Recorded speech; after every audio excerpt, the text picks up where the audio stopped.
Hello students. Unit first, heredity and evolution. In this point, evidence of evolution. In this third point, vestigial organs. Definition. Listen carefully. The degenerated or underground developed useless organs of organism are called as vestigial organs. Listen carefully, students. The degenerated or underdeveloped useless organs of organism are called as vestigial organs. याचा अर्थ असा होतो की सजीवामध्ये ऱ्हास पावलेला किंवा अपूर्ण वाढ झालेल्या निरुपयोगी इंद्रियांना अथवा अंगांना अवशेषांग म्हणतात. व्हेस्टिजियल ऑर्गन्स मीन्स अवशेषांगे. Next point. In living organism, sudden changes, development of new tissue or organ for living in the changing environment not possible. Instead, existing organs undergo gradually changes, mostly a specific structure in the body useless of under certain situation. बदलणाऱ्या किंवा भिन्न पर्यावरणात जगण्यासाठी सजीवात अचानक ऊती, अंगे किंवा इंद्रिये उत्पन्न होऊ शकत नाहीत, तर अस्तित्वात असलेल्या इंद्रियात क्रमाक्रमाने बदल घडून येतो. However, some structure under different situation may become useless or even harmful. However, some structure under different situation may become useless or harmful. बहुतांशी एका विशिष्ट परिस्थितीत शरीरातील एखादी रचना उपयुक्त असते, परंतु भिन्न परिस्थितीमध्ये ती निरुपयोगी किंवा हानिकारक असू शकते. Such structure begins degrade under such situation. As per the principle of natural selection, it takes thousands of years for a structure to disappear. एखादी निरुपयोगी इंद्रिय अशा निवडीच्या प्रक्रियेने अशी इंद्रिय नाहीशी होण्याच्या मार्गाला लागतात. एखादी निरुपयोगी इंद्रिय नाहीशी होण्यासाठी आपल्याला thousands of years, हजारो वर्ष लागतात. Next point. Such organs are seen in different passages of disappearance in different organ in animal. एखाद्या सजीवातील असा अवयव त्या सजीवातील जरी कार्य करत नसला, या नाहीशा होत जाणाऱ्या इंद्रियाच्या वेगवेगळ्या अथवा निरनिराळ्या प्राण्याच्या शरीरात दिसतात. Such organs are not in different function in certain organism. It may become function in other organism. That is not vestigial other organism. एखाद्या सजीवातील असा अवयव त्या सजीवात जरी कार्य करत नसला तरी दुसऱ्या सजीवात तो कार्य करत असतो. For example, appendix which is useless to human. Appendix which is useless to human is useful and fully functional organ in ruminants.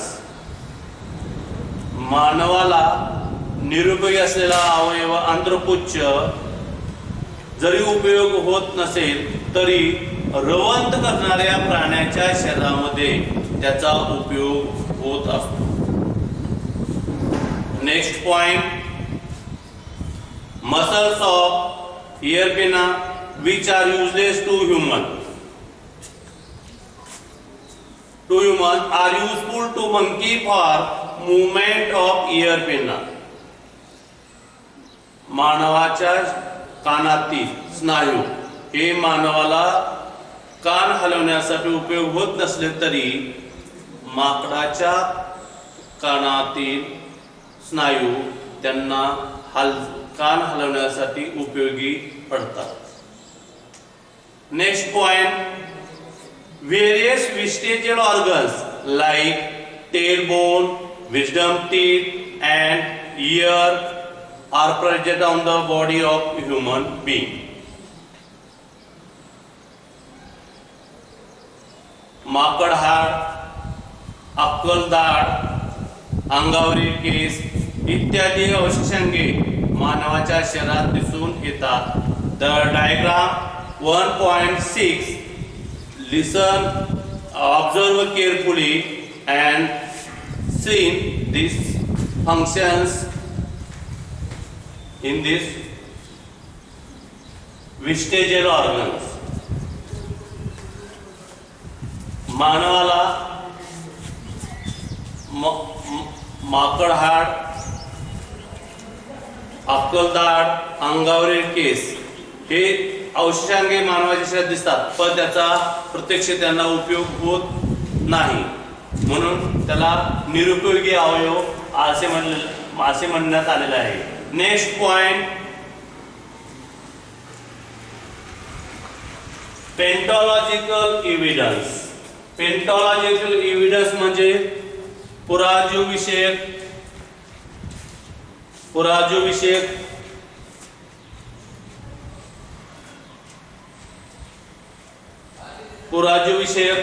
Evidence म्हणजे पुराजू विषयक जीवाश्म, त्यालाच आपण म्हणतो fossil. Look at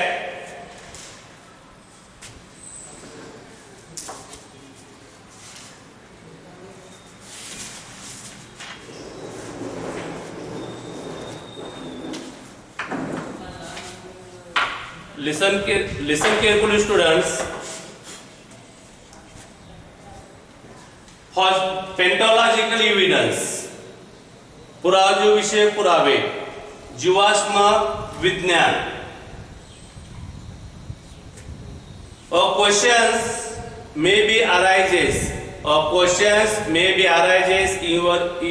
in your mind that which organism existed millions of years. How can we tell this? तुम्हाला असा प्रश्न पडलेला असेल की काही कोट्यावधी वर्षापूर्वी कोणते जीव अस्तित्वात होते, हे आता कसे सांगता येईल?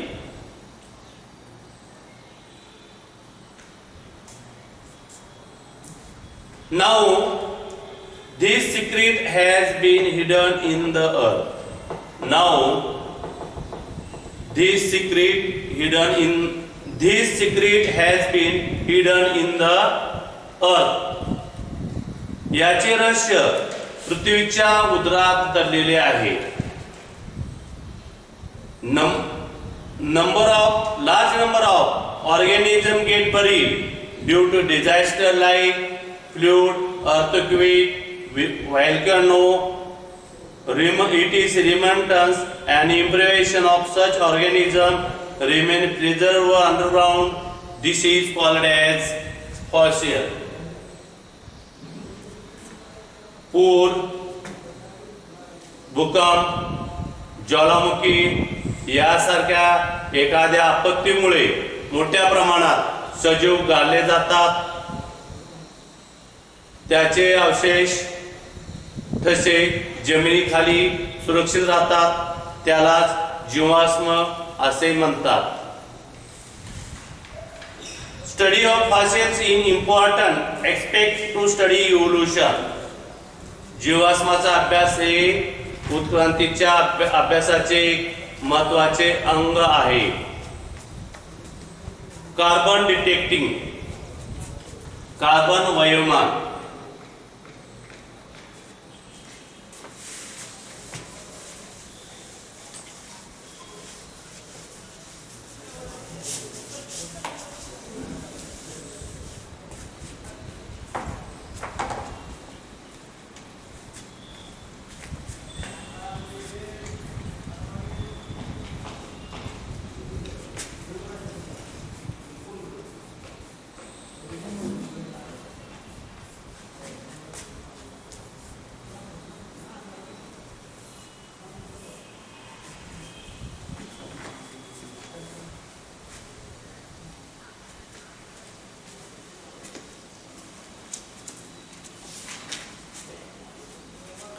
कार्बन डिटेक्टिंग कार्बन वयमान. Carbon concentration of animal and plant stop after death, since then only the decaying process of carbon C14, decaying the process of carbon C14 occurs continuously. C14 occurs continuously. Listen carefully. Carbon concentration of animals and plants stop after death, and since then only the decaying process of carbon 14 occurs continuously. जेव्हा प्राणी आणि वनस्पती मृत पावतात तेव्हा त्याचे carbon ग्रहण करणे थांबते व त्या क्षणापासून त्याच्या शरीरातील C14 चा ऱ्हास ही एकच प्रक्रिया सतत चालू राहते. Look at in case of dead bodies of plant and animals, instead of remaining constant, the ratio between C14 and C12 changes continuously as C12 is non-radioactivity. Look at C12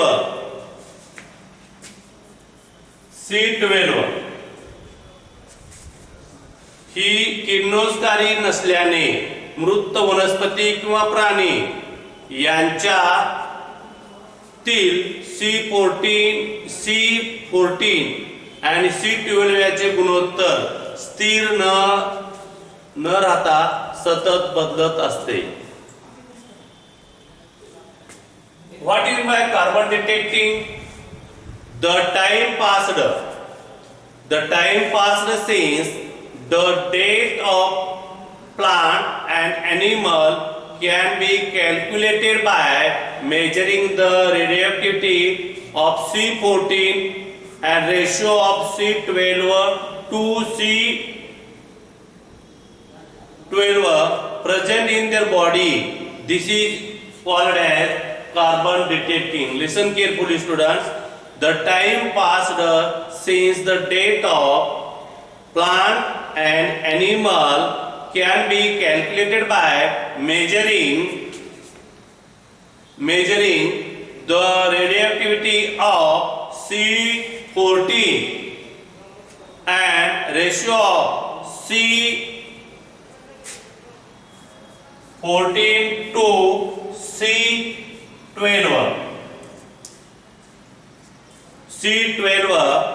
present in their body. This is called as carbon detecting method.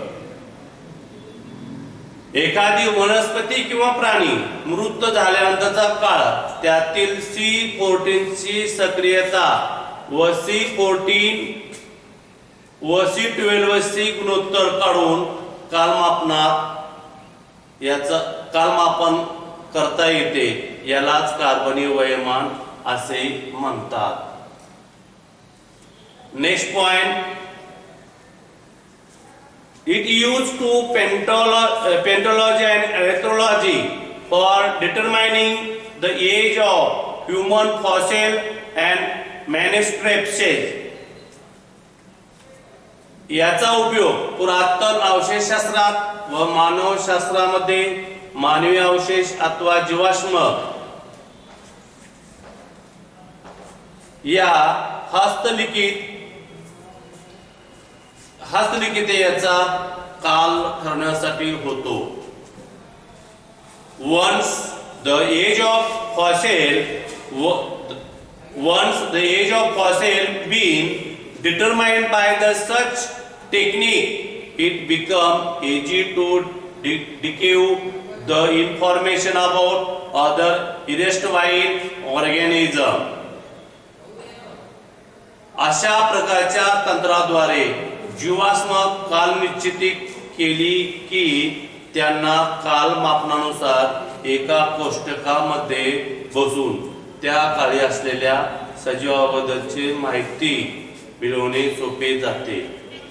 It seen that vertebrate have been slowly originated from invertebrate. यानुसार अपृष्ठवंशीय प्राण्यापासून हळूहळू पृष्ठवंशीय प्राण्याचा उद्भव झालेला दिसतो. हे आपल्याला आकृती पॉइंट 1.7 यामध्ये आपल्याला ऑब्झर्व अँड डिस्कस यामध्ये जे अवशेष आहेत ते अवशेष आपल्याला भूकंप, ज्वालामुखी, पूर यामध्ये जमिनीमध्ये प्राणी वनस्पती गाळले जातात आणि त्याचे अवशेष तसे आपल्याला या ठिकाणी चित्राद्वारे पाहायला मिळतात. याचं निरीक्षण केलं तर तुम्हाला समजून जाईल की हे पुरातन काळापासून हे आपल्याला सर्वच जे अवशेष आहेत ते हजारो वर्षानंतरचे अवशेष आपल्याला या ठिकाणी पाहायला मिळतात. आता नेक्स्ट पॉइंट आहे विलाई लिंबी. विलाई लिंबी carbon detecting method is based upon the radioactivity decaying of naturally occurring C14. It is developed by Vilai Limbi. He has been awarded with Nobel Prize 1960 for this invention. The age of materials determined by these methods are published in Journal Radiocarbon in William Limby.